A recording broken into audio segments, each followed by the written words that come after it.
Sometimes, and I hate to start the show off like this. Oh, you're going to do it. I tried not to yesterday.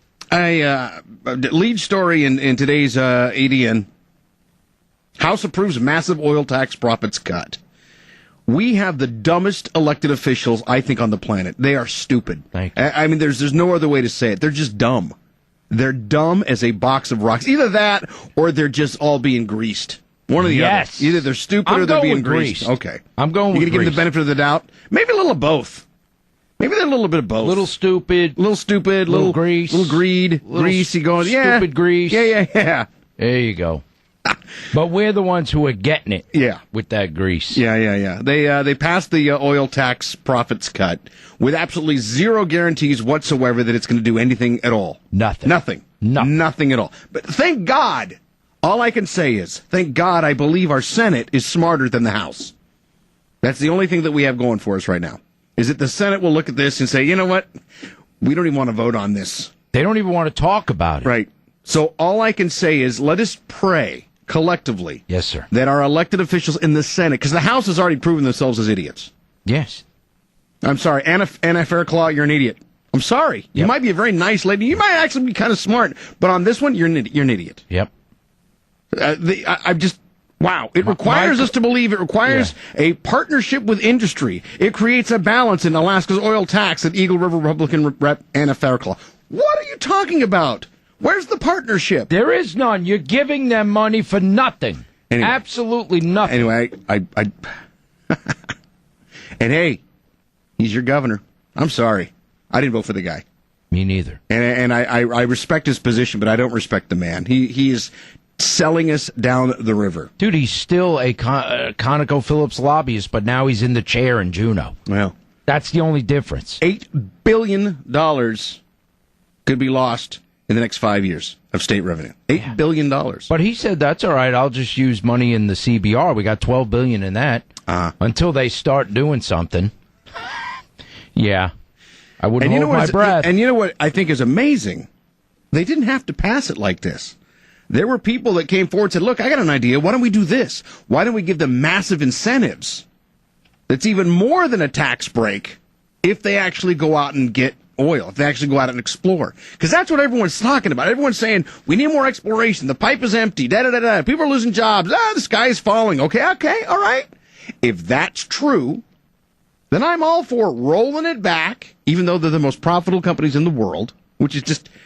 People don't want to talk about that. The most profitable companies on the planet are getting massive tax breaks. Let that one just bounce around a little bit. But go ahead, give them incentives. We'll give you zero taxes if you go get it. You have to get it first. Yeah. Go do something. Right. Then I will say, hey, thanks, man. Yeah. Here's your $2 billion. There you go. Thanks for playing. God bless you. Sure. You created how many new jobs? 15,000 jobs? Yes, here's another $1 billion. There you go. Well done. Here's your taste. Yeah. Right? Oh, you're doing that for us? Well, here you go. Then here you go. Isn't that a smarter way of doing it? Are you going to pay somebody before they paint your house and hope they do a good job? Would you? Would you just write somebody a check? Here you go, man. How much is it going to cost you to paint my house? $5,000? All right. Here you go. Here's $10,000. I hope you do good. Be back in a month. Yeah. And then you come back, it's not even done. Right. Hadn't even started yet. When are you going to paint my house? Well, I got stuff going on over here. I'll get to it. I got houses I got in over there. Eagle River I got to get done. Anna Fairclaw's first. Right. I mean, it's like I put it yesterday to people. Think about it in terms of yourself and your employer, the people you work for. Are they going to give you a raise and say, here's a raise, and I hope you do a better job? Right. I hope you earn this raise. Yeah. Yeah. And you don't have to. I'm just hoping that you will. Right. Because I gave you money. Right. That's just my hope for you. That's not how it works. You do a good job, you get a raise.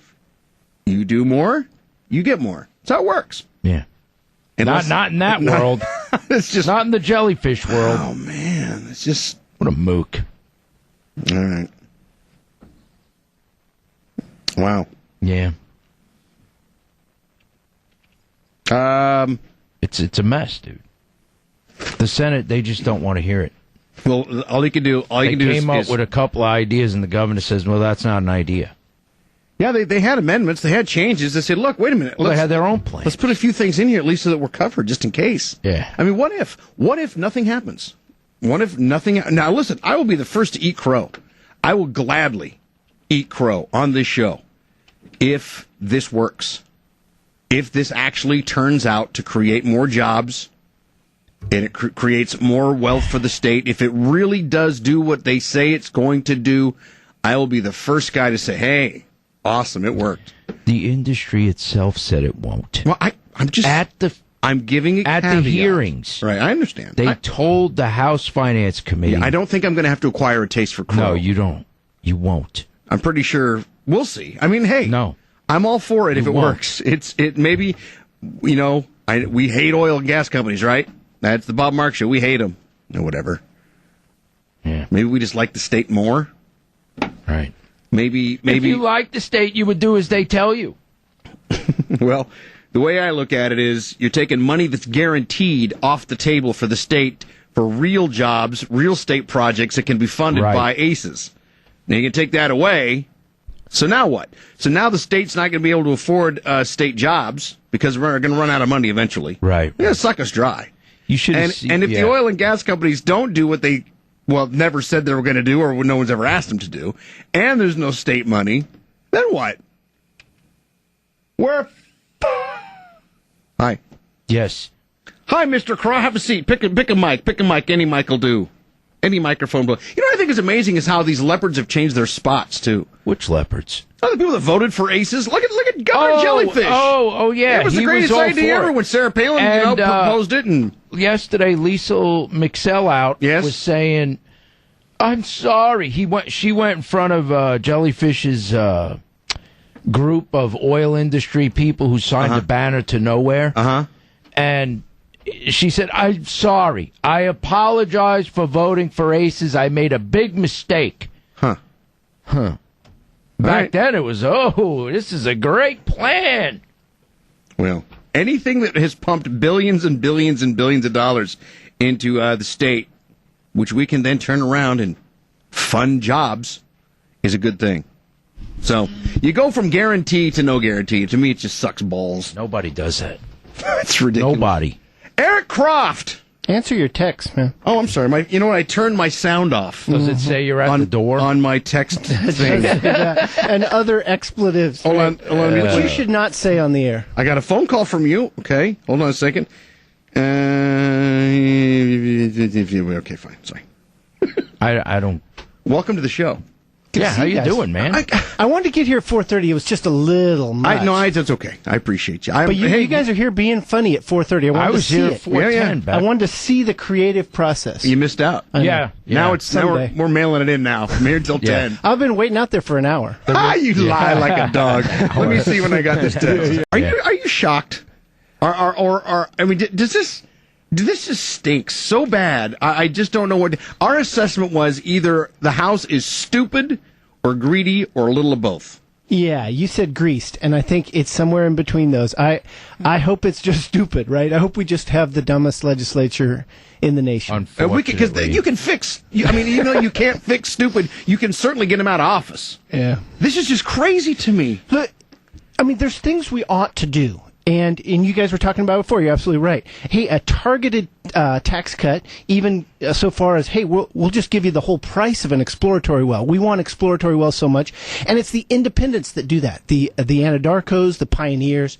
I mean, the majors are in kind of a harvest mode, and that kind of makes sense. They want to find big fields, right?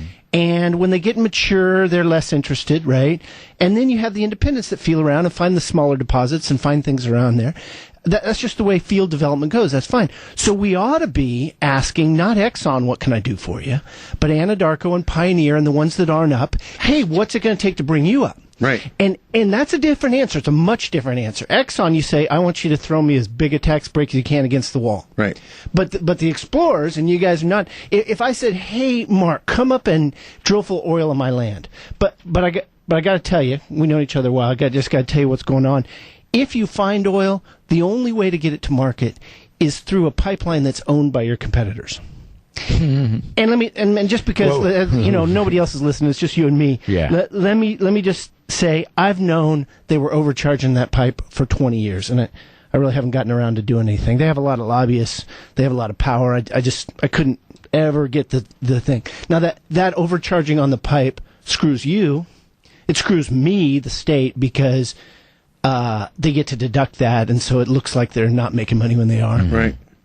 It also screws everybody who buys gas, by the way, because Tesoro hates it, right? They're overcharged there. And one other thing, just putting it out on the table, if you do find oil, you're going to have even a hard time getting it to Pump Station 1.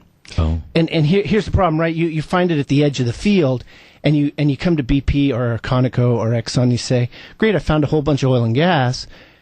Can I cross your land to get to Pump Station 1? Can I use your pipe that's about half full? Right. I found some gas with it. I really want to get the oil to market. I don't really have a gas handling facility. I know yours is half full. Can I use your gas handling facility? And they say at that point, what'd you find again?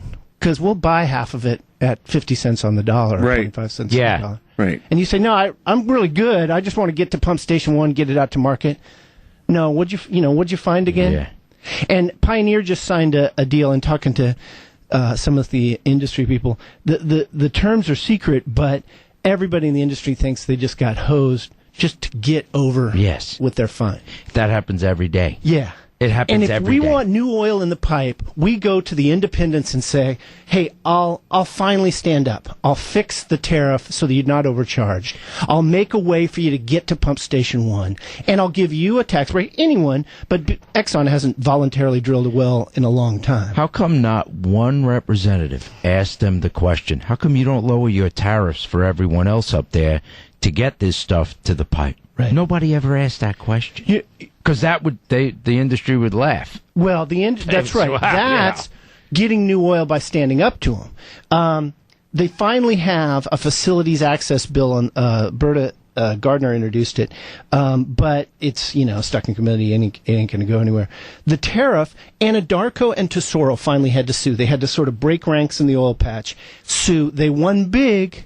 Yes. And you would think the state would have been on their side, right? Hey, this lowers gasoline prices. It helps me as the state of Alaska. It helps. But no, we no. And then look at a Spanish company like Repsol. Yeah, biggest gas producer on earth. They come here looking for oil. They say, we got it. We got oil. We got gas. I want to do it. Almost $1 billion to because it's safe here. Yeah. Because they don't have to worry about global instability. You don't have to drive your kids to school with armed guards, and you ain't going to get nationalized. Exactly. Yeah. And so, yes, here we are, and nobody questions this. Nobody asks these questions. Why? Who has the courage to stand up and say, wait a minute? Wait. Hold on, you guys. You're missing. Bob Lynn almost did. Oh, almost. Yeah, Bob Lynn almost did. Did he get up? Anchorage Republican Bob Lynn said he has doubts about the tax cut and doesn't like the lack of assurance from the companies they'd drill more. Here's his quote. I'd prefer something more than, trust me, I'm an oil producer, I'm here to help you, Lynn said. But Lynn said he's going to vote for the bill regardless. I know. He's going to vote for it. I don't like it. I don't like it one bit. But I'll vote for it. And I know he voted for ACES, right? I don't have the vote, but it was pretty overwhelming. I'll look. Pretty overwhelming? It was 59-1. Yeah, only, what's his nuts? Ralph Samuels voted. Right. And then on reconsideration, he put his vote in. On reconsider, and then it was 60-0. And that's and then Lisa McSellout is over there crying, apologizing to the industry for voting for this thing. Why? There is 250,000 in lobbying per legislator. $250,000 per legislator. That's amazing. Yeah. 15 million total in our little town of Juneau. That's where our $2 billion a year would go. And that return on investment is great. If you, Yeah, you go back and say, I spent a couple million on campaigns and lobbyists, and I made $10 billion. Well, you talked about the big producers. The House Finance Committee, BP and Exxon sat there and made this quote. The Exxon executive made the quote and said, "We are not in the exploration business in Alaska." Yeah. I don't need anything else more. Why? Right. That would be that would be insanity, right? I'd be banging my head against the wall hoping for a different result. And you there, would say, okay, can we talk to the people that are? Because those are the people we're actually really That's what I would do. I say, okay, you can leave now. Yeah, that's great. Can you bring in everyone else who wants to? Here's what I really think we ought to do. I think we ought to take $10 billion off the table. We got about $13 billion in savings, and you guys were referring while I was banging on the door outside, trying to get in the cold from 4:30 on. Yeah, yes. Well endowed is a good idea for most of Alaskans. That's a good idea. Mm-hmm. I think for government, we just should conclude it's a bad idea. That having that much money. I don't want government starving, but I'm now a little worried that government that's flush, that's rolling, does stupid stuff. And I like Dugan's idea to put $10 billion in the permanent fund. And let's not make it a partisan issue. If Democrats are in charge and they have too much money, they spend it on too many programs. And maybe if Republicans are in charge and they have too much money, they give it away to so it sort of crosses both lines. Yeah. But let's just say it's not a good idea to have that much. Yeah, put $10 billion in. Go ahead. I agree. So, and what a fiscally conservative move by Representative Dugan, huh? There you go. How insane is that? And then yesterday, Governor Parnell says, well, then I'm going to have to stop the spending. I'm going to have to cut it off. Fine, right? We all say, great, you should have been doing that anyway. However, you know as well as I do, what's the first thing he's going to start cutting? The elderly and children, and say, I was forced. Dude, it's the it's Statue not of me. Liberty thing or whatever. Yeah, right. It's not me, it's them. How many? You see, if they would have voted for my plan, I wouldn't have had to cut old people and children's programs. I don't want to shoot this old guy. I like him. Yeah. I don't want to, but I'm being forced by, your representatives. Okay, but back up, right? $3 billion in the bank ain't bad. If we got 13 now, you put 10 in, you got a rainy day account. Sure. You just can't be nutso. Yeah, you do have to make some cuts then, and you can't give away the stuff. Yeah. All right, so we got it all figured. While you were reading the paper, we figured it all you guys out. Just we blah, blah, blah, Jesus, such logic, you know as well as I do, doesn't go down well in Juneau. I have a feeling, I'm hopeful that all this is going to be moot because the Senate is smarter. Yeah, and that's the real deal. It was an easy vote, right? You got all these lobbyists, you got campaign contribution threats, and on the other side, the Senate probably kills it. So it's wimpy, but that's where I think a lot of the House members were. In talking to people down there, they said, look, there's probably 9 or 10 votes for this if they were being honest. There's 9 or 10 believers, if you will, that somehow... Yeah, you got guys like Bob Lynn who says, "No, I hate this. I don't like it at all, but I'm going to vote for it." What? I don't understand that. Is that because of the initial after his name? There's a herd up mentality. Yeah, you're on that team. It's pretty partisan. It's all Republicans but 2 voted for it. 2216. All Democrats but 1 voted against it. What? Osterman and Seaton. Yeah. It's just, I don't know. I feel like I'm watching a movie. It's like, there's no way this is really happening. But it's movie. There's just no way that they're going to the richest companies on the planet who are just making bank and going, here's $8 million or billion. Here's $8 billion. We feel for you, man. And it's not a question of punitive or punishing.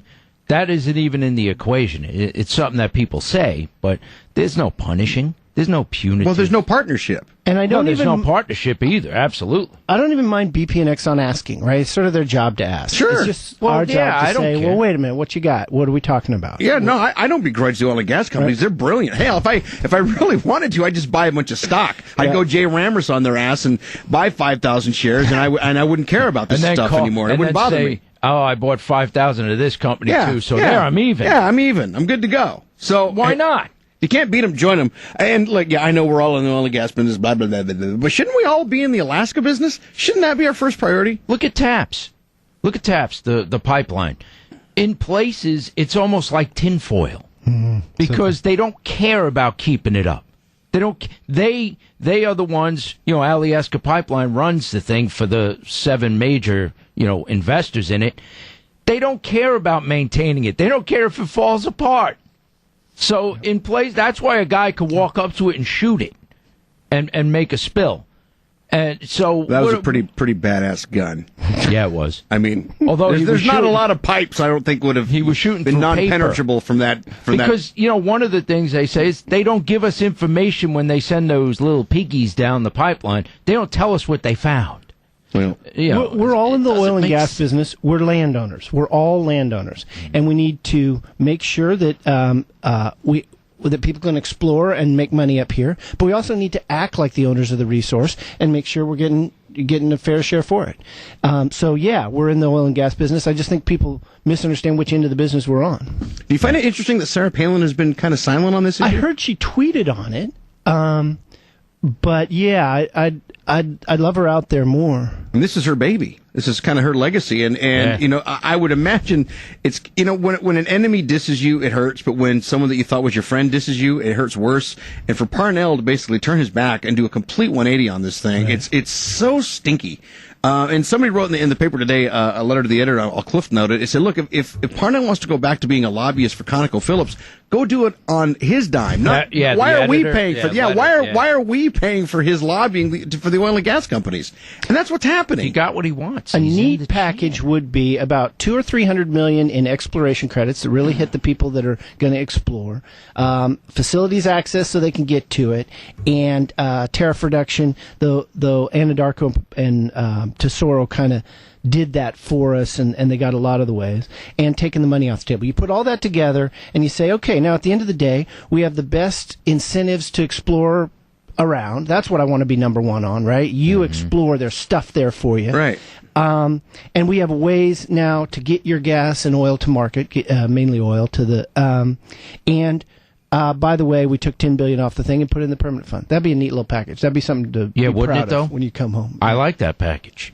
I'm in that package. He's checking out my You package. get a nice package. Yeah, it's a good package. We're back to well endowed. I like We got to keep this. Yeah, we were too high. We got to dive now. We got to. All right, we got to take a break. I really honestly believe that when this goes to the Senate, they're just going to let it sit. I don't even think they're going to vote on it because it's just. No. It's ridiculous. And then, of course, the governor says, well, I'm not going to call a whole special lot of pressure, session. and now you have one less wall there. I mean, you just have the last deal. Yeah. But when can we run against Parnell? What, 2014, right? we just Yes. reelected him. Man, what the hell? You get what you I voted want for. to know who's out there. You go to a break, but I want to understand who's out there at 5:45. People driving. I mean, All right, call in. Give us Somebody a call.